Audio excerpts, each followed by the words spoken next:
Good morning all of you. Now start your class. History का जो first chapter है आपका वो वीडियो प्लस पीडीएफ के थ्रू आप तक पहुंच चुका है। अब अपन स्टार्ट करते हैं हिस्ट्री का सेकंड चैप्टर जो कि बुक में सीक्वेंस के अकॉर्डिंग है 10 चैप्टर, जिसका नाम है the establishment of company power, यानी शक्तिशाली कंपनियों का उदय इसमें बताया गया है। तो फर्स्टली स्टार्ट होता है औरंगजेब से। तो औरंगजेब कौन था? तो औरंगजेब एक मुगल शासक था जिसका पूरा नाम था अबुल मुजफ्फर मोइनुद्दीन औरंगजेब मोहम्मद औरंगजेब आलमगीर, जिसको कि प्रजा के द्वारा क्या नाम दिया गया था? Aurangzeb.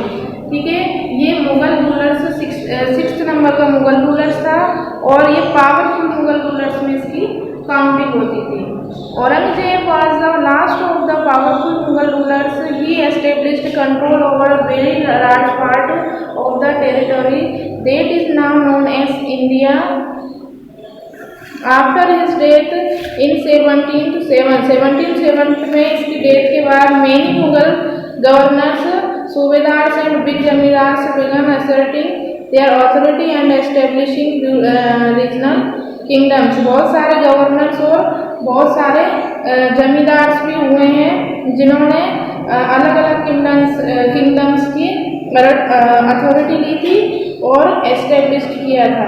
As powerful regional kingdoms emerged in various part of India. India के अलग अलग पार्ट्स में बहुत सारे किंगडम्स एमर्ज हुए। Delhi could no longer function as an effective centre. Delhi ही इफेक्टिव सेंटर नहीं है, बहुत सारे इंडिया के पार्ट्स में इफेक्टिव सेंटर्स बने। Arrival of trading companies. Trading companies किस तरीके से अराइव हुई हैं या शुरुआत हुई है उनकी या आई हैं, तो ये बताया गया है। फ्रॉम द 17th सेंचुरी में onwards trading companies from Portugal, Holland, England, France and Denmark began to set up their bases in India. In companies ने अपने अपने बेस यहाँ पर इंडिया में बनाए। They established their trading centers in different parts of the country। और अलग अलग कंट्रीज के अलग अलग पोर्शन की जो कंपनियां थी उनका ट्रेडिंग सेंटर्स भी इंडिया कहलाता है। Established in coastal areas, these centers were called factories। इस सेंटर्स को किसका नाम दिया गया था? फैक्ट्रीज का नाम दिया गया था। तो फर्स्ट आता है द पोर्टुगेज इन 1498 में Vasco da Gama discovered sea route to India. Vasco da Gama ने क्या डिस्कवर्ड किया था? सी रूट, यानी जो समुद्र से आने जाने की शुरुआत हुई थी वो 1498 ईस्वी में हुई थी। ठीक है, यानी कि 1498 में। The Portuguese were the first to set up a trading company in India. Portuguese ने पहली ट्रेडिंग कंपनी इंडिया में एस्टेब्लिश की थी या सेट या जमाई थी। They maintained their monopoly of India trade throughout the 16th century. और इसको मैनिपुलेट की थी कब? 16th सेंचुरी में। Vasco da Gama remain friendly with the Zamorin और वो जैमोरिन से फ्रेंडली था। अब आती है the Dutch east India company. Dutch east India company की शुरुआत कब हुई? The Dutch merchant started their company इन 1592 में डच मर्चेंट ने अपनी कंपनी की शुरुआत की थी। इन 1595 में Cornelius Houtman set out for India. उन्होंने कॉर्नेलियन हॉटमैन थे जिन्होंने इंडिया में कंपनी का सेटअप जमाया and return with a large cargo. Soon many trading companies came into existence in 1602। All the Dutch companies were amalgamated into the Dutch East India Company. Their main objectives was trade। Good morning all of you. Now start your class। History का जो first chapter है आपका वो video plus PDF के through आप तक पहुँच चुका है।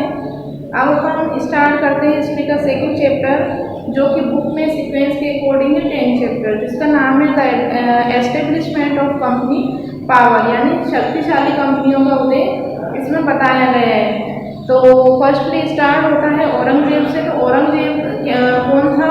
तो औरंगजेब एक मुगल शासक था जिसका पूरा अबुल मुजफ्फर मोइनुद्दीन औरंगजेब मोहम्मद औरंगजेब आलमगीर, जिसको कि प्रजा के द्वारा क्या नाम दिया गया था, औरंगजेब।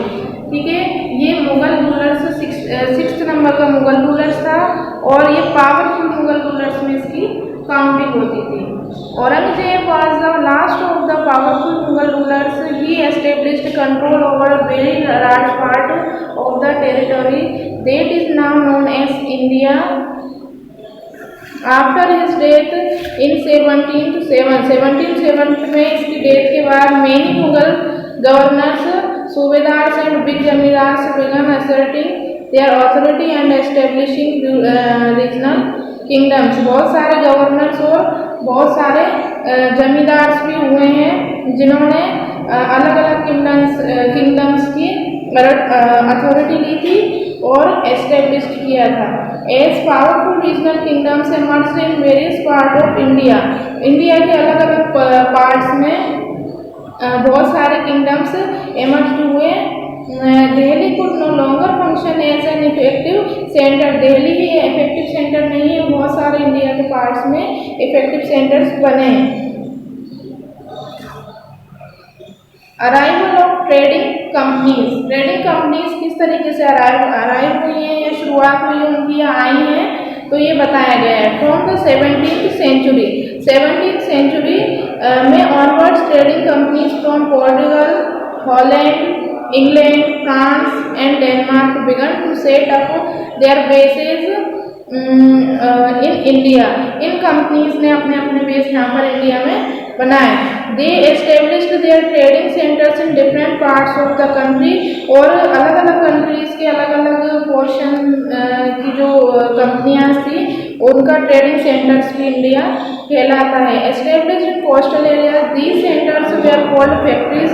इस सेंटर्स को किसका नाम दिया गया था, फैक्ट्रीज का नाम दिया गया था। तो फर्स्ट आता है द पोर्टुगेज इन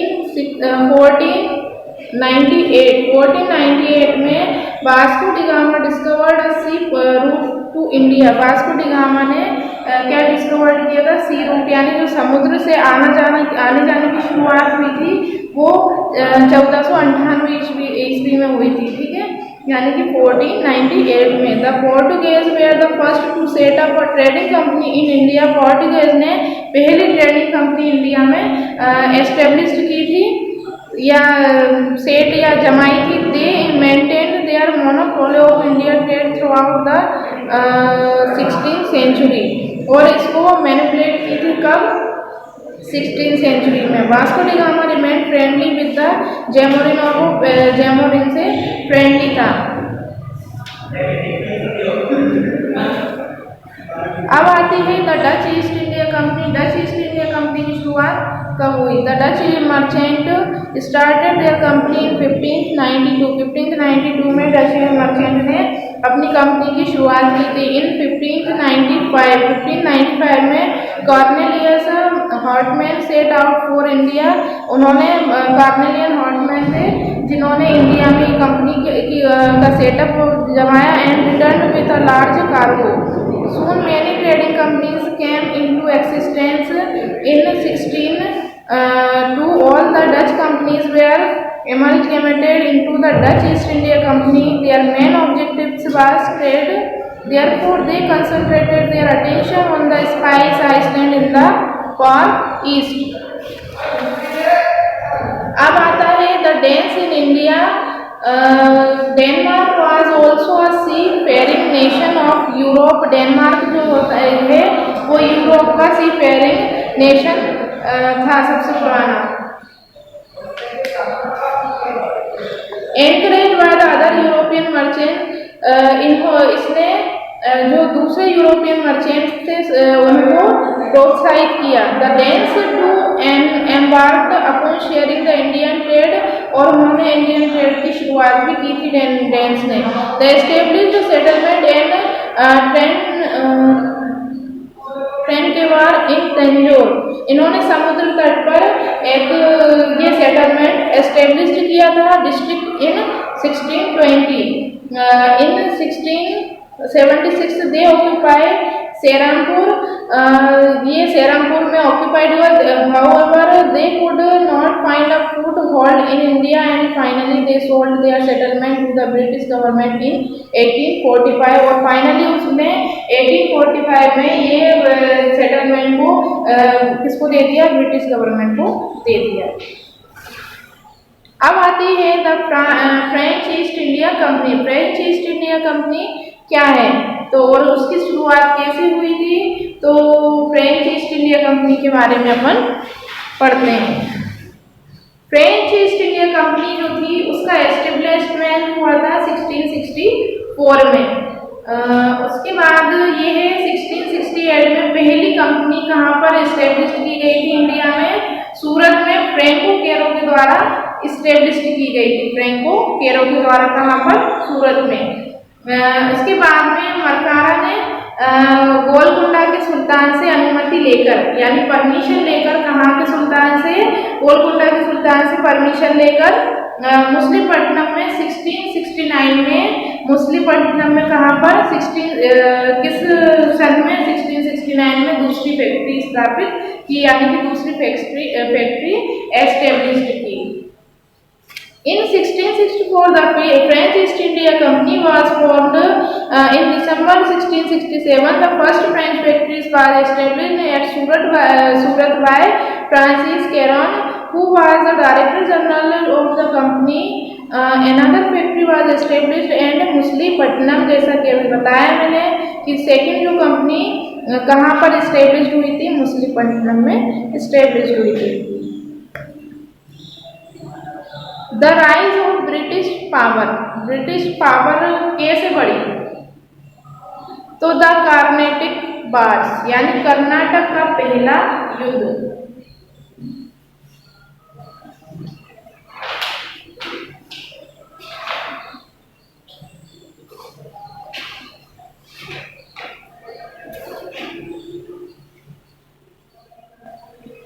इसमें आता है कर्नाटक का पहला विश्व युद्ध।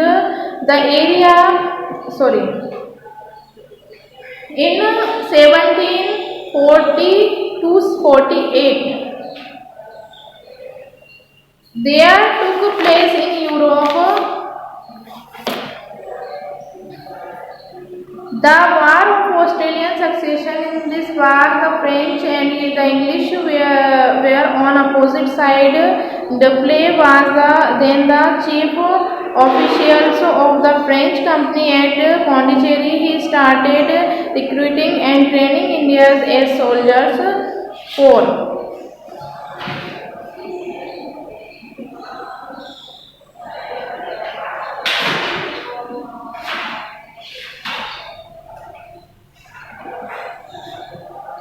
तो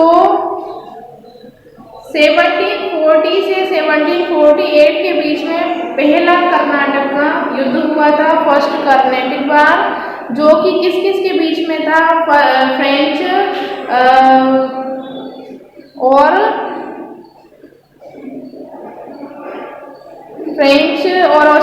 फ्रेंच के बीच में था और चीफ ऑफिशियल थे डुप्ले, उन दोनों के बीच में ये युद्ध हुआ था। The English threatened the French headquarters of Pondicherry. The French led by Dupleix retaliated by occupying Madras in AD 1746. The British appealed to Anwaruddin होगा ये, the Nawab of Carnatic, under whose territory Madras was situated, for help. The Nawab agreed to intervene and sent an army against the French.